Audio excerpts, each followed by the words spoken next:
আমরা এক একভাবে জুলাইকে বিশ্লেষণ করি, এটা হলো বড় সমস্যা। জামাত মূলত এরা দেশীয় কোনো সংগঠন না, তারা একটা ইন্টারন্যাশনাল সংগঠন। জনাব আশরাফুল হক, আপনার কাছে জানতে চাই, জামাত জুলাইকে ধারণ করে না, জুলাইকে ধারণ করে আসলে কারা? বিসমিল্লাহির রহমানির রহিম। মানে আমি বলেছি কিন্তু যে জামাত জুলাইকে ধারণ করে না। রাশেদ খান সাহেবের বক্তব্য নিয়ে আর জামাত বলেছে যে বিএনপি জুলাইকে ধারণ করে না। আমার প্রশ্ন হলো, জুলাইকে ধারণ আসলে কারা করছে? আজকে বাংলাদেশ প্রতিদিন, বাংলাদেশের সর্বাধিক প্রচারিত দৈনিক পত্রিকার এই লাইভ শোতে সঞ্চালক এবং উপস্থিত আছেন বিএনপির বর্ষিয়ান নেতা, ছাত্র বর্ষিয়ান নেতা না ভাই, এটা বলেন না, তরুণ নেতা, ভবিষ্যতে হবে আগামী দিনের।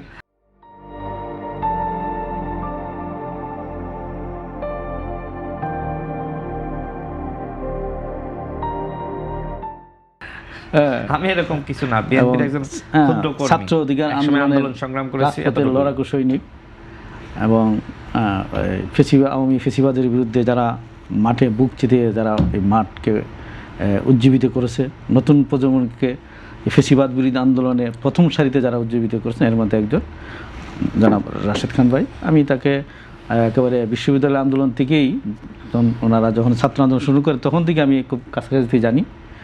তো আজকে এবং যারা আপনি জানেন, কিন্তু জামাত তো আমাকে বলে যে আমি নাকি আসলে শেখ হাসিনার কাছের লোক ছিলাম। তো এটা বলবেই, হ্যাঁ, প্রতিপক্ষকে গাইড করার জন্য যতটুকু পারে এতটুকু সব কিছু বলতে চায়। এবং যারা দর্শক শ্রোতা যারা আছেন, তারা এই লাইভ শো দেখতেছেন, সবাইকে শুভেচ্ছা জানিয়ে শুরু করছি। আসলে জুলাই চেতনা ধারণ করে রাখে, এটি হলো প্রশ্ন। যে জামাত বলতেছে বিএনপি করে না, এবং হ্যাঁ, এবং আমাদের রাশেদ খান ভাই বললেন যে জামাত ধারণ করে না। আসলে জুলাই চেতনাটা কি, এটাই তো আগে বোঝার বিষয়। আমরা এক একভাবে জুলাইকে বিশ্লেষণ করি, এটাই হলো বড় সমস্যা। জামাত মূলত এরা দেশীয় কোনো সংগঠন না, তারা একটা ইন্টারন্যাশনাল সংগঠন, আন্তর্জাতিক সংগঠন। বাংলাদেশের জামাত আছে, মালয়েশিয়াতে জামাত আছে, ইন্ডিয়াতে আছে, পাকিস্তানে আছে, আরও অনেক দেশে আছে। যেই সংগঠনটা শুধু দেশীয় হবে, তার সেই দলের চিন্তা চেতনা, রাজনৈতিক কর্মসূচি শুধুমাত্র ওই দেশকে কেন্দ্র করে হয়ে থাকে, এটা স্বাভাবিক হবে। আর যে সংগঠন ইন্টারন্যাশনাল হবে, তার চিন্তা চেতনা স্বাভাবিকভাবে একটা বৈশ্বিক থাকবে, বৈশ্বিক। এবং জামাত তো আসলে আন্তর্জাতিক সংগঠন না, জামাত তো পাকিস্তান পন্থী সংগঠন, পাকিস্তানের উৎপত্তি। আমি আসতেছি আমার জায়গায়, হ্যাঁ, তার উৎপত্তি পাকিস্তান থেকে, এবং সেটা লাহোরে, হ্যাঁ, ভারত ব্রিটিশ আমল থেকে। তো তারা ইন্টারন্যাশনাল সংগঠন হওয়াতে, যেহেতু বিভিন্ন দেশে তাদের শাখা আছে, এই জন্য তারা এককভাবে কোনো দেশের চিন্তা লালন করতে পারে না। আচ্ছা, কথা কি বলছেন রাশেদ ভাই? যে তারা এককভাবে কোনো দেশীয় সংস্কৃতি, দেশীয় রাজনীতি ধারণ করে না। এবং আমরা যদি আরও একটু আগে যাই, যে জামাত প্রতিষ্ঠার নেপথ্যে বা জামাত কেন এভাবে একটা সংগঠন দাঁড় করাইলো, তা আরও চমকপ্রদ ইতিহাস। জামাতি ভাইরা আজকে যদি আমার এটা দেখেন, তারা খুব ক্ষুব্ধ হবে, কষ্ট হবে। হ্যাঁ, আসলে যেই দেশেই মুসলমান, আপনি দেখেন ভারতবর্ষে দেখেন, যে দেশে যে নাগরিক যে ধর্মের বেশি হয়, মেজরিটি হয়, তারা সাধারণত ওই দেশে তার ধর্মীয় চিন্তা চেতনায় তার রাষ্ট্র সমাজকে দেখতে চায়। এটা মানুষের প্রকৃতি। আজকে ভারতবর্ষে দেখেন, 100 বর্ষ পুরান কংগ্রেস কেন বারবার মার খাচ্ছে? মোদি এত আগ্রাসী, এত সন্ত্রাসী, কিন্তু ভোটে সে কেন আগে আসে? কারণ সে তার ধর্মকে প্রমোট করছে। নেজামে ইসলাম পার্টি কি জামাতের সঙ্গে জুটে এখনো আছে? না, আমরা নেই, এটা ভিন্ন প্রসঙ্গ। আমরা নেই, আমরা তাদের সাথে না। আচ্ছা, তো এটা স্বাভাবিক। মানে দেশের জনগণ, অধিকাংশ জনগণ যে ধর্মের, তারা তার রাষ্ট্র সমাজকে সেই ধর্মীয় অনুভূতি, বিশ্বাস চেতনা অনুযায়ী তার রাষ্ট্র সমাজকে দেখতে চায়।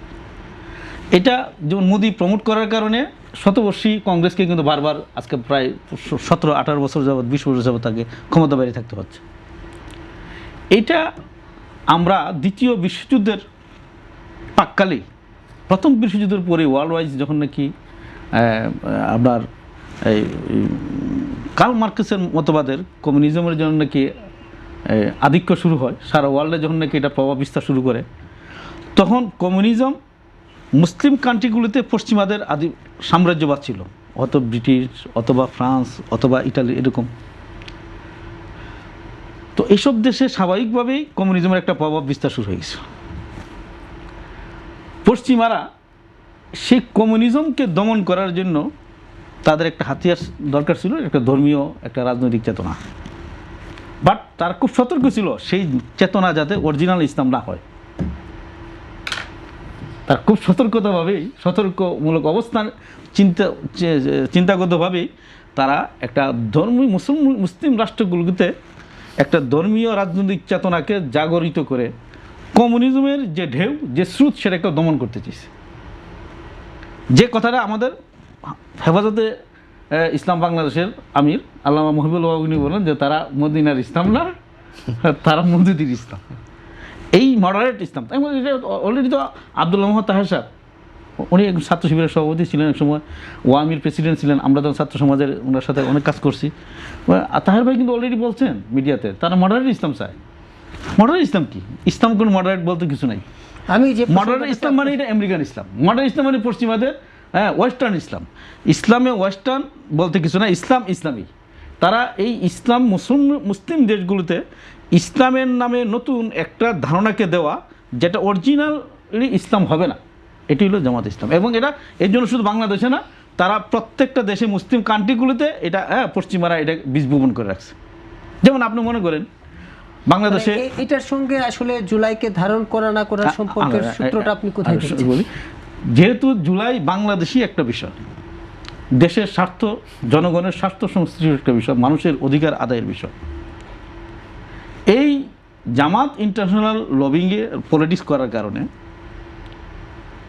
তারা এই জুলাই চেতনাকে শুধু বাংলাদেশি চিন্তায় এটাকে তারা ভাবে না। তারা তাদের সেই ইন্টারন্যাশনাল লবিংটা আছে, ওই লবিংয়ের চিন্তা চেতনার বা ওই চশমায় জুলাই চেতনাকে দেখতে চায়।